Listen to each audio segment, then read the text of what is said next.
திரு இப்ராஹிம், அதாவது தலைமை தேர்தல் ஆணையர் அப்படிங்கிறது வந்து அவரை பற்றியான கடுமையான விமர்சனங்கள் வருது. அவர் அமித்ஷாவினுடைய செயலாளராக இருந்தவர். அவரை தேர்ந்தெடுத்ததும் அமித்ஷா தாங்கிறது ஒரு கருத்து. இப்போ இன்னொரு தகவல் வந்திருக்கு. இன்னொரு தேர்தல் ஆணையரை வந்து பார்த்தீங்கன்னா, அவர் கல்லூரி காலத்தில் ஏபிவிபியில் இருந்து அதில் வந்து ஒரு ஐஆர்எஸ், ஒரு ஐஏஎஸ், ஐபிஎஸ்லாம் எழுதக்கூடியவர்கள் ஒரு அரசியல் பின்னணி இருக்கக்கூடாதுங்கிறதுலாம் இருக்குது. இன்றைக்கி அப்படிப்பட்ட ஒரு நபரை இன்னொரு தேர்தல் ஆணையர்கள் ஒருத்தராக இருக்கிறார். இந்த மாதிரியான ஒரு சூழலில் நாடு சிக்கியிருக்குது. உங்களுடைய கருத்து? அதாவது இதற்கு முன்பாக சகோதரர் கூட அருமையாக சொன்னாங்க. என்னென்னா, அலோக் சர்மா சொன்ன கருத்துலேருந்து ஒரு விஷயத்தை நம்ம முற்றிலுமே எடுத்துகிட்டு போகலாம். அதை கேரியட்டும். ஒரு வாக்காளர் கூட இந்த முறை தேர்தல் ஆணையத்தின் மூலியமாக தவறான வாக்குகள் பதிவு பெறக்கூடாது. அதே நேரத்தில் சரியான வாக்காளர்கள் இந்த முறையிலிருந்து விடுபற்றக்கூடாதுன்ற ஒற்றை புள்ளியை நோக்கி தான் நாங்கள் நகர்கிறோம். அதற்கான வழிவகை செய்யும் வகையில் தான் எஸ்ஐஆரை நடத்துகிறோம் என்று ஞானேஷ்குமார் மற்றும் எஸ்எஸ் சிந்து இவங்கெல்லாம் சொன்னாங்க. முதல்ல இந்த 3 எலெக்ஷன் கமிஷனர் யாருன்றதை பின்புலத்திலிருந்து ஆரம்பிப்போம். எஸ்எஸ் சிந்து யார் அப்படின்னு பார்த்தீங்கன்னா, இந்த ராமர் கோயில் கட்டினாங்கல்ல, அதில் ஐஏஎஸ் கேட்டகரியாக அமித்ஷா அவர்களிடம் வேலை பார்த்தவர். ஞானேஷ்குமார் யார் அப்படின்னு கேட்டிங்கன்னா, இந்த 1 கிலோமீட்டருக்கு 500 கோடி ரூபாய்க்கு ரோடு போட்டாங்கல்ல, அதற்கு கீழே வேலை பார்த்தவர். இவர்கள்லாம் அடிப்படையாக அமித்ஷாவிடம் கைகூலியாக இருந்தவர்கள் தான் இன்றைக்கு எலெக்ஷன் கமிஷனராக தேர்ந்தெடுக்கப்படுகிறார்கள். இப்போ இந்த எலெக்ஷன் கமிஷனர்களை தேர்ந்தெடுக்கக்கூடிய குழுவில் 3 இருந்தாங்க. உச்சநீதிமன்ற நீதிபதி, ஆளுங்கட்சியை சேர்ந்தவர், எதிர்கட்சி. இதில் உச்சநீதிமன்ற நீதிபதியை என்றைக்கு எடுத்தார்களோ அன்றைக்கு அந்த தன்னாட்சி சுயாட்சி என்ற ஒற்றை புள்ளியை தேர்தல் ஆணையம் இழந்து விட்டது. தன்னுடைய உறுதிப்படுத்தக்கூடிய நிலைமையை அதை மாறிவிட்டது என்பதை அதே முடிவு பண்ணிடுச்சு. எலெக்ஷன் கமிஷன் இந்த இடத்துல வந்து ஒவ்வொரு குற்றச்சாட்டையும் நம் தேர்தல் ஆணையத்தின் மீது வைக்கும்போது, இதற்கு முன்பாக உங்களுக்கு தெரியும், டிஎன் சேஷனிடம் ஒரு கேள்வி எழுப்புகிறார்கள். நீங்கள் வந்து you are a part of government, நீங்கள் ஒரு கவர்மெண்ட்டின் அங்கமானு கேட்கும்போது, நாங்கள் கவர்மெண்ட் அல்ல, கவர்மெண்ட்டை நியமிக்கக்கூடிய அங்கம்ன்றார். அப்படிப்பட்ட சீஃப் எலெக்ஷன் கமிஷனர் எல்லாம் இந்த நாட்டை ஆண்டு வந்தபோது, இன்றைக்கு இருக்க சீஃப் எலெக்ஷன் கமிஷனர் எந்த அளவுக்கு ஒரு அடிப்படை தர்க்க அறிவில்லாத ஒரு எலெக்ஷன் கமிஷனராக இருக்கிறார் என்று சொன்னால், நேற்று எஸ்ஐஆரில் சொல்கிறார், நேற்று பீகார் எலெக்ஷன் முடியுது, பீகார் எலெக்ஷன் முடிஞ்சோன்னு சொல்கிறாரு, SIR with 0 appeals, SIR with 0 appeals and higher voter turn out. 1951க்கு பின்பாக எஸ்ஐஆரில் எந்த அப்பீலும் வரலையாமா, அதற்கு பின்பாக கூட மிகப்பெரிய வாக்கு சதவீதம் கூடியிருக்கு அப்படின்றார். எங்களுடைய தலைவர் பவன்கேர் அவர்கள் 89 லட்சம் வாக்காளர்களை நீக்கிட்டீங்க, ஆகஸ்ட் 31 பாருங்க, இதற்கு பதிலளிங்கன்னு சொன்னதுக்கு அடுத்த நாள் என்ன சொல்லுது எலெக்ஷன் கமிஷன், இது வரைக்கும் கம்ப்ளைண்டே வரலை.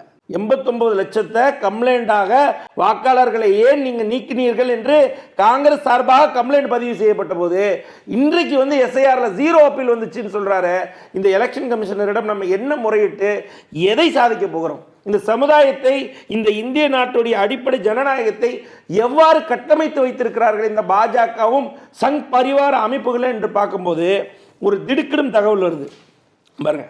சந்தன் ராஜ் நேற்று என்ன பண்ணுறாருன்னா, இவர் டில்லியுடைய பிஜேபி உறுப்பினர், நேரடியாக என்ன பண்ணுறாரு, பீகாரில் போய் வாக்களிக்கிறார்.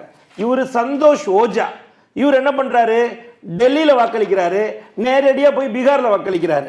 அங்கே பாருங்க, ப்ரொஃபஸர் ராகேஷ் சின்ஹா, இவர் என்ன பண்ணுறாரு, டெல்லியில் வாக்களிக்கிறாரு, டெல்லியில் பாஜக அரசை கொண்டு வராரு, இங்கே வந்து இப்போ பீகாரில் உடனடியாக இதை அடுத்து பாருங்க. சஞ்சய் ரா, இவர் என்ன பண்ணுறாரு, அதே மாதிரி டெல்லியில் வாக்களிக்கிறாரு, பீகாரில் கொண்டு போயிட்டு திரும்பியும் தன்னுடைய வாக்கு பதிவு பண்ணிட்டு சமூக வலைதளத்தில் பெருமையாக போடுறாங்க பாருங்க, 2 டபுள் இன்ஜின் சர்க்காரை கொண்டு வரோன்ட்டு. அடுத்து பாருங்க, நரேந்திரகுமார், இவரும் அதே மாதிரி தான். தொடர்ந்து இது போன்ற இரட்டை வாக்காளர்களை எல்லாம் டெல்லியில் தொடர்ந்து நீங்கள் பாருங்க, இவர்கள் எல்லாம் பாஜகவின் உறுப்பினர்கள், பிஜேபியின் அங்கம் வைப்பவர்கள், இவர்கள் வாக்களித்து அடிப்படை பொறுப்பில் இருக்காங்க. இதை பாருங்க, இதை விட கூத்து பாருங்க, ஒருத்தர் வந்து உத்தரகண்டில் வாக்களிக்கிறாரு, பீகாரில் வாக்களிக்கிறார். இதை விட கொடுமை என்னன்னா, இன்றைக்கு இப்போ நீங்கள் போட்டு பார்த்தீங்கன்னா எலெக்ஷன் கமிஷனில் பீகாரில் எஸ்ஐஆர் நடத்தியதற்கு பின்பாக கூட இவருக்கு உத்தரகாண்டிலையும் எபிக்-ஐடி இருக்குது, வாக்காளர் அட்டை இருக்கிறது, பீகாரிலும் வாக்காளர் அட்டை இருக்கிறது. மகாராஷ்டிராவில் ஒரு பொண்ணு பெருமையாக போடுது, இரட்டை வாக்காளர், மகாராஷ்டிராவில் வாக்களிச்சுட்டு பிஜேபியை தேர்வு பண்ணிட்டு வந்துட்டேன், இனி வந்து டெல்லியில் நாங்கள் வந்து தேர்வு செய்ய போகிறோம், பீகார்லையும் வாக்களிச்சிருக்கேன் அப்படின்னு பெருமையாக போடுது. இதை விட கொடுமை என்னன்னு கேட்டிங்கன்னா, உங்களுக்கெல்லாம் தெரியும் சகோதரர், அஜய் ராய் வாரணாசியில் இந்திய நாட்டு பிரதமருக்கு எதிராக வேட்பாளராக இருந்தார். அஜய் ராய் அவர்கள் என்ன பண்ணுறாருன்னா, உங்களுக்கு தெரியும், இந்திய நாட்டு பிரதமருக்கு எதிராக காங்கிரஸுடைய ஃபர்ஸ்ட் லீடிங்லாம் முதல் சுற்றுலா அவர் தான் வந்து முதல் லீடிங்கில் இருந்தார். அவர் தன்னுடைய சின்னத்தை கொண்டு போயிட்டாருன்னு சொல்லிட்டு மாடல் கோட் ஆஃப் கண்டக்டை மீறி விட்டார் என்று உடனடியாக அவர் மீது வழக்கு பதியப்படுது. நேற்று ஆனந்த் மிஸ்ரான்ற ஒருத்தர் பாஜகவுடைய துண்டை போட்டுக்கிட்டு நேரடியாக போயிட்டு வாக்களித்து விட்டு சமூக வலைதளங்களில் அவருடைய பதிவை போடுகிறார். இன்றைக்கு வரைக்கும் தேர்தல் ஆணையம் இது குறித்து கேள்வி எழுப்பவில்லை. இப்போ நாங்கள் என்ன கேட்குறோம், நம்ம இவ்வளோ குற்றச்சாட்டுகள் இருக்கிறது, இதெல்லாம் சமூக வலைதளங்கள் பரவுகிறது, தேர்தல் ஆணையம் என்ன பண்ணுது? மௌனம் காமிக்கிறது. ஏன் காணிக்கிறது என்றால் இவர்களுக்கு ஒரு திட்டம் இருக்கிறது. நான் இதற்கு முன்பாக சொல்லி வந்தேன், பீகார் தேர்தலில் இந்திய நாட்டு பிரதமர் திராவிட முன்னேற்ற கழக கட்சி என்பது பீகார் மக்களுக்கு எதிராக பீகார் மக்களை துன்புறுத்துகிறது என்று ஒரு மிகப்பெரிய குற்றச்சாட்டை வச்சார். அந்த குற்றச்சாட்டின் பின்புலம் என்ன தெரியுமா? பீகாரில் இருக்கக்கூடிய எஸ்ஐஆர் தமிழ்நாட்டில் நடைபெற இருக்கிறது. நடைபெறும்போது பீகார் எஸ்ஐஆரில் மொத்தம் 12 ஆவணங்கள் கேட்குறாங்க. லிஸ்ட் ஆஃப் இண்டிகேட்டிவ் டாக்குமெண்ட்ஸ் 12 ஆவணம் பீகார் எஸ்ஐஆரில் கேட்டாங்க. தமிழ்நாடுக்கு எத்தனை ஆவணம் கேட்டிருக்காங்க தெரியுமா? 13 ஆவணம். 13 ஆவணமாக என்ன சொல்கிறாங்கன்னா, இந்த பீகார் எஸ்ஐஆரை நாங்கள் அடிப்படை ஆவணமாக வச்சுப்பாங்களாம். அதாவது பீகார் வாழக்கூடிய பீகார் மக்கள் இருக்காங்கல்ல, அந்த பீகார் எஸ்ஐஆருடைய ரெஃபரன்ஸ் ஐடென்டிஃபிகேஷனை கொண்டு வந்தாலே தமிழ்நாட்டில் வாக்காளர் அட்டை எடுத்து விடலாம். தமிழக மக்கள் இருக்கக்கூடிய நாம் எல்லாம் சட்டமன்ற தேர்தலில் நீங்களும் நானும் தமிழ்நாடு மக்களும் யாரை தேர்ந்தெடுக்கணும்னு நினைக்கிறோமோ பீகாரிகளும் தேர்ந்தெடுக்கலான்ற ஒரு மிகப்பெரிய சட்டத்தை கொண்டு வருகிறது. பக்கம் இந்திய நாட்டு பிரதமர் நேரடியாக மீது வெறுப்பு பிரச்சாரத்தை ஏற்படுத்துகிறார்.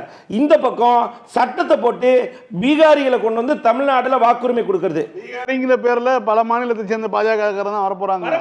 அதுல என்ன நெரேட்டிவ்னு புரிஞ்சுங்க.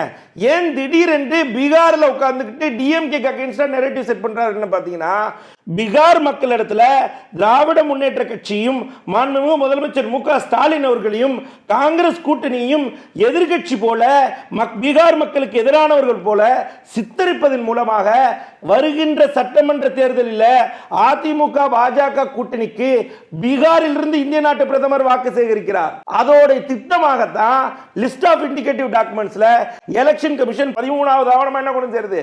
பீகார் எஸ்ஐஆர் வச்சுக்கலாம். இனிமேல் தமிழக மக்கள் தேர்ந்தெடுக்கக்கூடியவர்களாக சட்டமன்ற வேட்பாளர்கள் இருக்க போவதில்லை, முதலமைச்சர் இருக்க போவதில்லை. பீகார்களை தேர்ந்தெடுக்க வைப்பதற்கான திட்டத்தை இந்திய நாட்டு பிரதமர் தேர்வு செய்துவிட்டு எலெக்ஷன் கமிஷன் அதற்கு கைகூலியாக இருந்துவிட்டு தான் இன்னைக்கு திராவிட முன்னேற்ற கழக கட்சி மீது ஒரு அடிப்படை குற்றச்சாட்டை வைக்கிறாங்க. இப்போ பொதுவா பீகார்ல இருந்து வெளியேறிய போன தொழிலாளர்கள் சொல்லி 33 லட்சம் பேர் வெளில போயிட்டாங்கன்னு சொல்றாங்க. ஆனால் அவர் எந்த மாநிலத்துக்கு போனாங்கன்னு சொல்லல. ஆனால் தமிழ்நாட்டுக்கு மட்டும் 6.5 லட்சம் பேர் போயிருக்காங்க. கணக்கை வந்து குறிப்பிட்டு சொல்லியிருக்காங்க. அதுதான் ரொம்ப சந்தேகத்துக்குரியதா இருக்கு. இப்ப பாருங்க, நீங்க சொன்னீங்கல்ல, புலம்பெயர்ந்த தொழிலாளர்கள் மட்டும் சரியாக 6 லட்சம் பேருக்கு மேலாக இங்க வந்திருக்காங்க. சரியா? பீகார்ல இருந்து இங்க நேரடி, அதாவது நான் சொல்றது பீகார் மட்டும் தான். நீங்க பீகாரை விட்டு பிற மாநிலங்களே போகாதீங்க. பீகார்ல இருந்து தான் இந்திய நாட்டு பிரதமர் டிஎம்கே பத்தி பேசுறாரு, வேற எங்கேயும் பேசல. அப்பனா என்ன? பீகார் மக்கள் இடத்துல நேரடியாக திமுகவையும் மாண்புமிகு முதலமைச்சர் ஸ்டாலின் அவர்களையும் எதிரி போல சித்தரிக்க வேண்டாம். எதற்கு? அப்பதான் பீகார்ல வாக்களிக்கும் போது இங்க இருந்து தமிழ்நாட்டில் வாக்களிக்கக்கூடிய பீகாரிகள் அதிமுகவுக்கும் பாஜகவுக்கும் வாக்களிப்பாங்க. இப்போ சரியாக போன சட்டமன்ற தேர்தலில் 29 சட்டமன்ற தொகுதிகளில் 5000க்கும் குறைவான வாக்குகள்ல தான் அதிமுக தோத்துருக்கு. அதிமுக பாஜக கூட்டணி தோத்துருக்கு. இன்னும் சொல்ல போனா வானதி சீனிவாசனே 1700 ஓட்டுல தான் ஜெயிச்சிருக்காங்க. அந்த வாக்குமே புலம்பெயர்ந்த தொழிலாளர்களுடைய வாக்கு. இந்த முறை பீகாரிகளை திமுக எதிராக திருப்பி விட்டோம்னா இந்த வாக்கு சதவீதம் அதிகமாக வரும். அதன் மூலியமாக பாஜக அதிமுக கூட்டணிக்கான அதிகப்படியான வாக்குகளை பெறுவதற்கான அடிப்படை நெரேட்டிவ் தான் பீகார்ல உட்கார்ந்து திமுக அதிகமான வெறுப்பு பிரச்சாரத்தை செய்கிறார் இந்திய நாட்டு பிரதமர். என்ன அளவுக்கு எலெக்ஷன் கமிஷனை கொண்டு வந்து விட்டாங்க பாருங்க. சீஃப் எலக்டரல் கமிஷனர் உங்களுக்கு எல்லாம் தெரியும், எங்களுடைய தலைவர் அவர்கள் எடுத்து காட்டுறாரு 25 லட்சம் வாக்குகள். இந்த 25 லட்சம் வாக்குல என்ன சொல்றாங்கன்னா டூப்ளிகேட் ஓட்டர்ஸ் சொல்றாங்க 5,20,000 பேர்.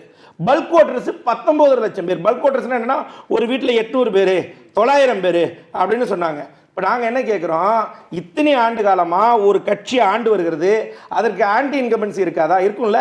ஆனால் தொடர்ந்து எப்படிங்க மகாராஷ்டிராவில் வெற்றி, ஹரியானால வெற்றி, சண்டிகர்ல வெற்றி, பீமாருன்னு பேரே வச்சுட்டாங்க. பீமாருன்னு.